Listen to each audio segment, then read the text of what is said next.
Hello guys, welcome back to Matt for movies. आज मैं explain करने वाली हूँ रॉन्ग टर्न सीरीज का fourth part, Wrong Turn Bloody Beginnings. Movie की शुरुआत होती है 1974 से, जहाँ वेस्ट वर्जीनिया में हमें एक सैनिटोरियम दिखाया जाता है और ये सैनिटोरियम बेसिकली डिफॉर्म लोगों के लिए बनाया गया था, जो कि इनब्रीडिंग एंड बर्थ डिफेक्ट की वजह से डिफॉर्म बने थे। तभी वहाँ के incharge doctor Brandon doctor Ann को वहाँ के पेशेंट्स के बारे में बता रहे थे, लेकिन तभी उसी वक्त डॉक्टर एन को एक पेशेंट पीछे से पकड़कर उसके बालों में से हेयर पिन निकाल लेता है। फिर डॉक्टर ब्रैंडन इस पेशेंट से डॉक्टर एन को बचाकर हिलिकर ब्रदर्स को दिखाने के लिए लेके जाते हैं, जिनका नाम 3 फिंगर, सॉटूथ और 1 आई होता है। डॉक्टर ब्रैंडन डॉक्टर एन को बताते हैं कि ये तीनों ब्रदर्स जंगल में मिसेस हिलिकर को मिले थे और जब ये ब्रदर्स मिसेस हिलिकर को मिले थे तब तक ये तीनों अपने पेरेंट्स को खा चुके थे, इसलिए हिलिकर ब्रदर्स वहाँ के सबसे खतरनाक पेशेंट थे। अभी भी वो बच्चे ही थे और वो इसलिए खतरनाक थे क्योंकि उनमें से एक ब्रदर अपनी 2 उंगलियां चबा गया था, उसका नाम था 3 फिंगर। एक ने अपनी एक आंख निकाल कर खा ली, उसका नाम था 1 आई। और एक अपने दांत दीवार के साथ रगड़ता रहता था, इसलिए उसका नाम सॉटूथ पड़ा। इसने अपने नुकीले दांतों से बहुत बुरी तरह और पेशेंट्स को जख्मी भी किया था। ये सुनकर डॉक्टर एन पूछती है कि ये सब इतने सारे पेन को कैसे सह लेते हैं। इस पे डॉक्टर ब्रैंडन कहते हैं कि इन्हें कोई दर्द का एहसास नहीं होता। फिर वो दोनों वहाँ से आगे बढ़ते हैं और फिर जिस पेशेंट ने डॉक्टर एन की पिन निकाली थी वो उस पिन से लॉक खोलने की कोशिश करता है, लेकिन उससे लॉकअप नहीं खुलता बिकॉज वो इतना समझदार नहीं था। उस दौरान वो तीनों भाई उसे देख रहे होते हैं, तब वो उससे वो पिन मांगते हैं तो वो पेशेंट पिन उनकी तरफ फेंक देता है। उन ब्रदर्स में सबसे समझदार 3 फिंगर था, इसलिए वो उस पिन से लॉक खोलने में कामयाब हो जाता है। फिर वो तीनों भाई वहाँ से बाहर निकलकर सिक्योरिटी गार्ड को भी मार देते हैं और फिर वो उस सेंटोरियम के कंट्रोल रूम में जाकर वहाँ के सारे सेल्स खोल देते हैं। इसके बाद ये जगह इन सब लोगों से भर जाती है। फिर वह तीनों भाई मिलकर डॉक्टर एन को पकड़ लेते हैं और उसे हाई वोल्टेज शॉक देते हैं और ये लोग डॉक्टर एन को लगातार तब तक शॉक देते हैं जब तक उसका दिमाग फट नहीं जाता। उसके बाद वो तीनों डॉक्टर ब्रैंडन को पकड़ लेते हैं और उसे बेरहमी से उसके हाथ पैर अलग करके उसको भी मार डालते हैं। उसके बाद मूवी 29 इयर्स आगे शिफ्ट होती है, जहाँ हमें कुछ फ्रेंड्स का ग्रुप दिखाया जाता है जो कि वहाँ मजे ले रहे होते हैं। उन सबको अपने एक फ्रेंड के कैबिन में जाना होता है, लेकिन वो लोग रास्ता भूल चुके होते हैं और फिर बर्फीले तूफान में फंस जाते हैं। फिर इन्हीं लोगों को एक बिल्डिंग नजर आती है, वो सब लोग उसी बिल्डिंग की तरफ जाते हैं और ये वो ही हॉस्पिटल होता है जो हमें मूवी की शुरुआत में दिखाया गया था। जैसे ही वो लोग अंदर जाते हैं तो उनको अंदाजा लग जाता है कि ये एक हॉस्पिटल है। फिर वो सब अंदर आग जलाकर बैठ जाते हैं, बट वो सब थोड़े एक्सप्लोरिंग नेचर के थे, इसलिए वो सब मिलकर इस जगह की अच्छी तरह से तलाशी लेते हैं, जहाँ उस हॉस्पिटल में उन्हें एक वाइन और उस हॉस्पिटल के पेशेंट्स की फाइल मिलती है, जिसे देखकर उन्हें पता चलता है कि यहाँ डिफॉर्म लोगों को रखा जाता था। और फिर अगले सीन में हमें दिखाया जाता है कि वह हिलिकर ब्रदर्स किसी आदमी को मारकर उस हॉस्पिटल में ला रहे होते हैं। उन स्टूडेंट में से 3 फ्रेंड्स नाइट स्पेंड करने के लिए वहाँ के रूम्स को चेक कर रहे होते हैं, तभी वहाँ पर उन्हें कुछ नजर आता है। उनमें से एक लड़का विंसेंट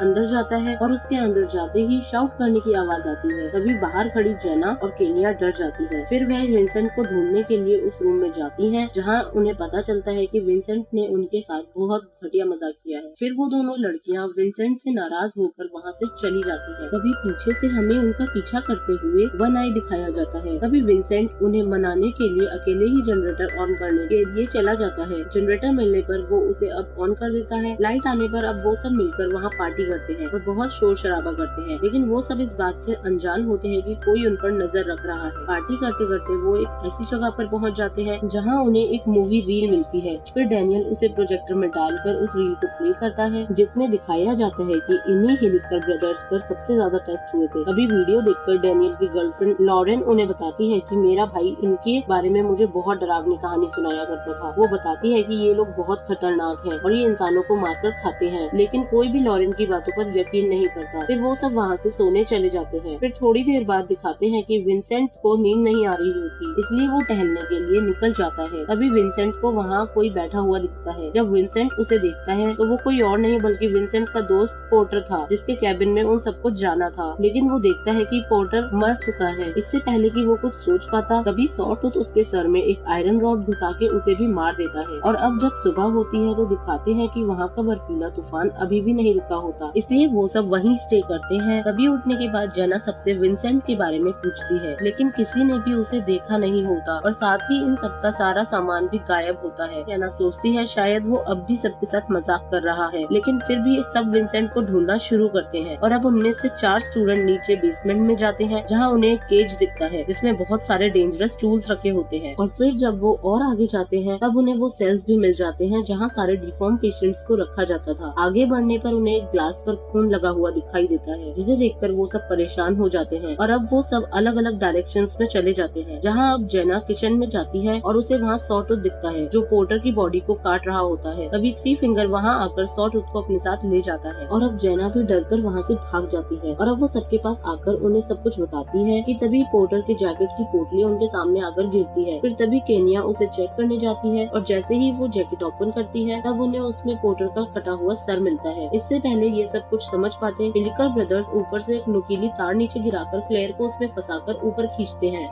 काइल उसे बचाने की कोशिश करता है तो वो क्लेयर के खून से पूरा भीग जाता है, लेकिन इतनी कोशिशों के बाद भी वो क्लेयर को बचा नहीं पाता और क्लेयर का सर धड़ से अलग हो जाता है। फिर वो सब डर के वहाँ से भागते हैं, लेकिन उनकी स्नो मोटर बाइक स्टार्ट नहीं होती क्योंकि उन तीनों भाइयों ने इनकी मोटर बाइक के प्लग निकाल दिए थे और अब इन सबको कुछ समझ नहीं आता। लेकिन उनमें से लॉरेन स्की चैंपियन होती है, इसलिए वो उनसे कहती है कि मैं स्की करके हेल्प लेकर आती हूँ और वो वहाँ से हेल्प लेने निकल जाती है। इनमें से अब यहाँ किसी के पास गर्म कपड़े भी नहीं थे, इसलिए वो सब यहाँ इस बर्फीले तूफान में बाहर नहीं रुक सकते थे। इसलिए वो सब अब ऊपर इंचार्ज ऑफिस में खुद को बंद करने का फैसला करते हैं। वो सब भागकर ऑफिस में जाकर खुद को अंदर से लॉक कर लेते हैं, लेकिन खुद की प्रोटेक्शन के लिए इनके पास कुछ भी नहीं था। इसलिए काइल, डैनियल और सारा बेसमेंट से कुछ टूल्स लेने के लिए जाते हैं, लेकिन वहीं थ्री फिंगर उनके पीछे पड़ जाता है। फिर खुद को बचाने के लिए वो सब केज में छुप जाते हैं और थ्री फिंगर के वहाँ से जाते ही वो सब वहाँ से बहुत सारे हथियार लेकर भाग जाते हैं। और वहीं दूसरी तरफ वन आई ऑफिस के दरवाजे में ड्रिल मशीन से होल कर देता है और केनिया को पकड़ लेता है। तभी ब्रिजेट वन आई के हाथ पर ब्लेड मारती है, जिससे वो केनिया को छोड़ देता है। इधर ये लोग बेसमेंट में से भाग रहे थे और इनमें सबसे पीछे डैनियल होता है, जिसे सॉटूथ पकड़ लेता है और वो डैनियल को किचन में ले जाकर बांध देता है। काइल और सारा जब ऑफिस में पहुँचते हैं तो वो देखते हैं कि डैनियल उनके पीछे नहीं है और इधर वो तीनों भाई डैनियल को जिंदा ही काट रहे थे, जिसकी चीखें वो सब सुन सकते थे। बहुत देर बहस के बाद वो सब डैनियल को बचाने का डिसाइड करते हैं। तब वहाँ काइल देखता है कि वो सब डैनियल की मसल्स कट करके उसे तेल में फ्राई करके खा रहे थे, जिससे डैनियल मर जाता है। और अब वो बाकी बचे सब डिसाइड करते हैं कि वो उन हिलिकल ब्रदर्स को अपने ट्रैप में फंसाएंगे। ये सोचकर वो सब उन ब्रदर्स पर अटैक कर देते हैं और उन्हें फिर एक सेल में बंद कर देते हैं। तब काइल उन्हें जलाकर मार डालना चाहता था, लेकिन केनिया उसे ऐसा करने से रोक लेती है। उसे ऐसा लगता है कि इनकी जान लेना ठीक नहीं होगा, जो कि केनिया की सबसे बड़ी भूल थी। फिर तभी काइल रात को वहाँ पहरा देने के लिए रुक जाता है और वो सब वहाँ से सोने चले जाते हैं। और अब वो तीनों भाई उसी सेल में लॉक होते हैं जिसमें वो 29 साल पहले लॉक थे, और वहीं उन्हें वो पिन दिखाई देती है जिसे उन्होंने 29 साल पहले यूज करके उस सेल को खोला था। और अब जब काइल सो जाता है तभी फिंगर फिर से वो लॉक खोल देता है और फिर सॉटूथ बाहर आकर काइल को पकड़ लेता है। और अब जब केनिया काइल को चेक करने आती है तब जनरेटर अपने आप बंद हो जाता है और हर तरफ अंधेरा हो जाता है। और जब टॉर्च जलाकर केनिया वहाँ देखती है तो उसे वहाँ ना तो काइल दिखता है और ना ही वो तीनों ब्रदर्स। केनिया वापस आकर वो बातें सबको बताती है और तभी वहाँ उनके दरवाजे पर कोई आ जाता है जिसका फेस कवर होता है। वो सब सोचते हैं कि ये थ्री फिंगर है और वो सब उस पर हमला करके उसे बड़ी बेरहमी से मार डालते हैं। और अब जब वो उसका चेहरा देखते हैं तो उन्हें पता चलता है कि उन्होंने धोखे में काइल को मार दिया है, जिसकी टंग भी कटी होती है। उसे देखकर वो सब वहाँ से भागने की कोशिश करते हैं, लेकिन वो हिलिकर ब्रदर्स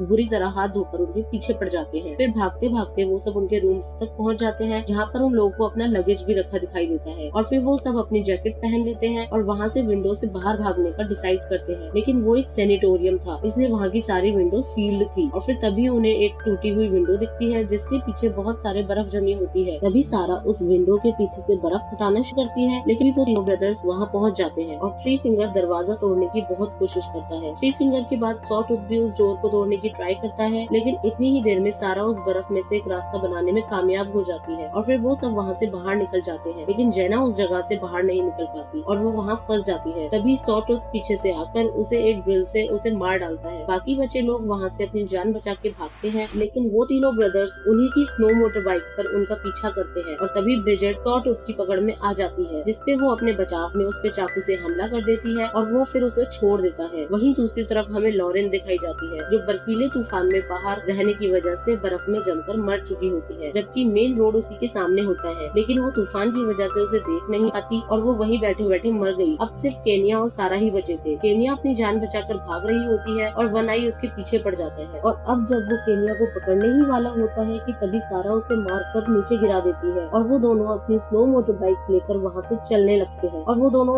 अपने प्लान में कामयाब हो चुके थे, इसलिए वो बहुत खुश होते हैं। और वो दोनों इतने खुश होते हैं कि वहाँ आगे उन्हें एक हिडन वायर भी नजर नहीं आती, जिससे उनके सर भी धड़ से अलग हो जाते हैं। और अब थ्री फिंगर वहाँ आके उनके सर को उठाकर ले जाता है और उन दोनों की बॉडी वहीं पर ही पड़ी रहती है, जिसके साथ ये मूवी एंड हो जाती है। आपको ये मूवी कैसी लगी कमेंट सेक्शन में जरूर बताइएगा, और साथ ही मूवी एक्सप्लेनेशन पसंद आया हो तो वीडियो को लाइक और चैनल को सब्सक्राइब करना ना भूलें। Bye bye.